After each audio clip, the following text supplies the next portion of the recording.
Welcome to the Open Realm of Stars, and in this video I will go through all the realm settings and all the space races. So let's get started, and I'll choose just 2 realms. So in realm setup, the first drop down menu is for the space race, and this first slot is for the human player, and the rest of these are for AI. Then the next slide is the government, and selecting the government is way to slightly modify the space race. So you can choose something that is really into the for example trading, or you can choose something that is for more about combat, or something like fully in the technology research. And these available governments, they also depend on what space race is being selected. Then there's also the marker for making the realm as an elder realm. So when this is selected, that realm gets the head start. Then there's a name for the realm, and it will be automatically generated from the space race and the government, but of course you can change it if you like. Then the next drop down is AI selection. So by default it's the one you selected in player setup, but you can, for example, if you selected a normal, so I can now choose some AI to be weak, or someone else to be challenging. And then the last drop down is for what color is used for the realm. And next thing, let's go through all the space races. So the first one in the list is human, and humans are pretty much average on everything, but they get quite significant diplomacy bonus, and it means that usually humans are able to make peace and trading with another realm without offering anything in diplomatic trade. Then the next one is Mechion, and these guys are fully mechanical beings. That means that each of the population must be built, but on the other hand they don't eat anything.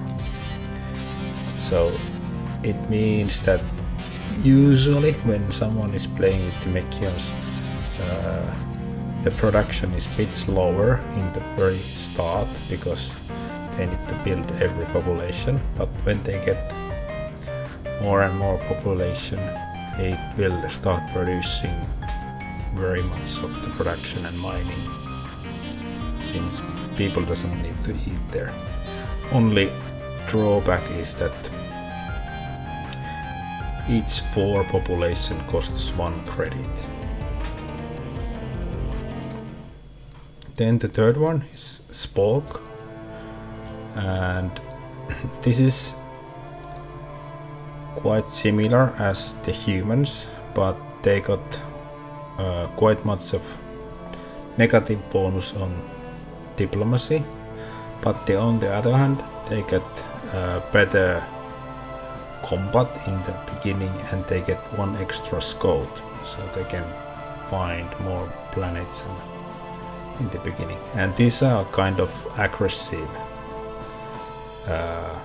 space race, at least when AI is playing with these.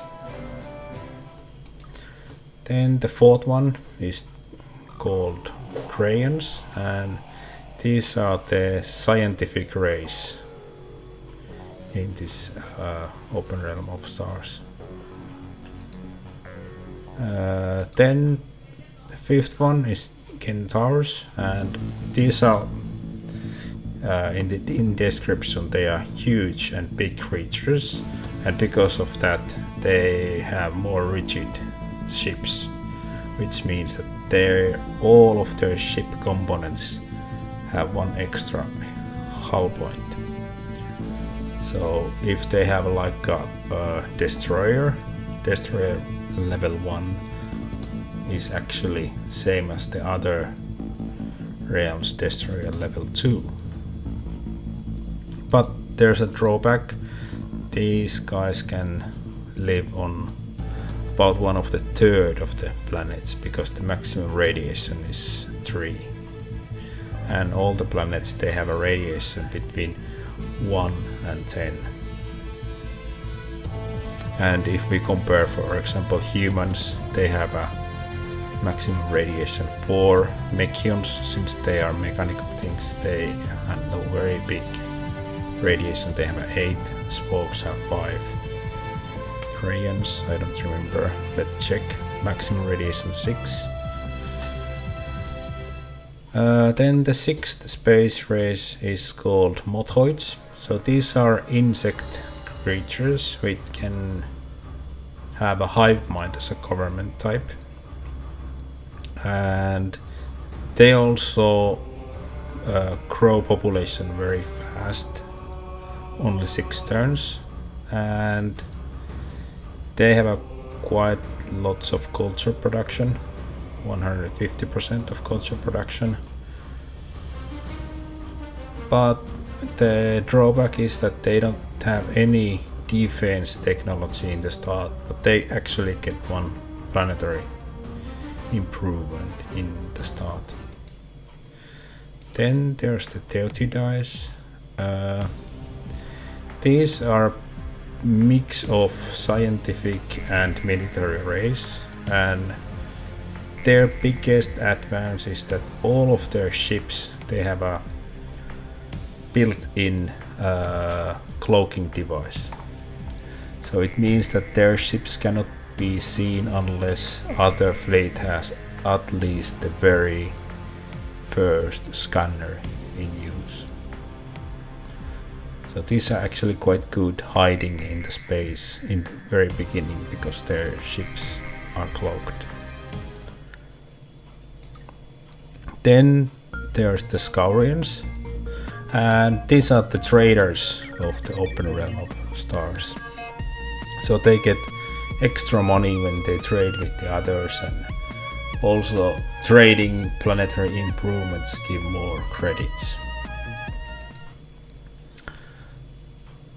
Then there are the Homarians, and these are very hard-working space race. They get extra production for production and mining, but their research and cultural things are not that good. But on the other hand, they start with the 5 population. Then there are the Curaloids, and they have a special feature called radiosynthesis. So they get 1 food per radiation on planet, and they can live on any radiation planet. So they have a max radiation 10. But they have also downsides. Their production is only 50%, and research is also 50%. And because they like high radiation planets, they also prefer using nuclear weapons, which is bad for others. So they don't get that good diplomacy bonus. They actually get -4, which is quite low. Then there are the Reportians, and these are cyber genetic genetic space race or cyborgs. So they can grow, but very slowly. It's always fixed into 20 turns. But when they conquer a planet, they actually gain their dead enemies as their new population. And while they are conquering, they also steal some technology from those planets. Then there's the Littorians, and as the name suggests, these things don't eat food, but they eat metal instead. So they don't need to produce food, but they eat metal, and they have a really strong mining capabilities. They mine 200% compared to other realms or space races.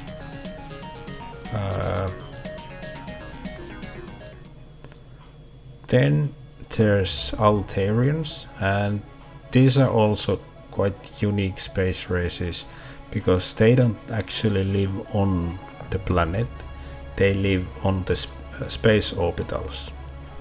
And what it means that if space orbital is being destroyed, then Altarians also lose control of that planet.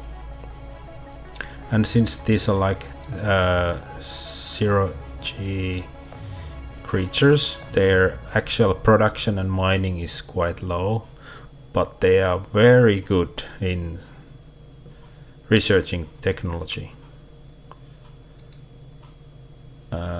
Then we have the Smaugerians, and they are like smugglers or space pirates, and they have a special thing that they can actually place weapons in their cargo ships, and other realms still see armed cargo ships from Smaugerians as unarmed. So it gives a little bit more tactical bonus, and also when cargo ships have weapons, they're not that easy to be raided or privateered. And Smaugerians also can be played as pirates, and pirates in this game, they work as a similar government as an hive mind, since hive mind doesn't get any negative effects when they have war against every other realm. Then the next space race is called Synthroid, and these are also mechanical creatures that needs to be built.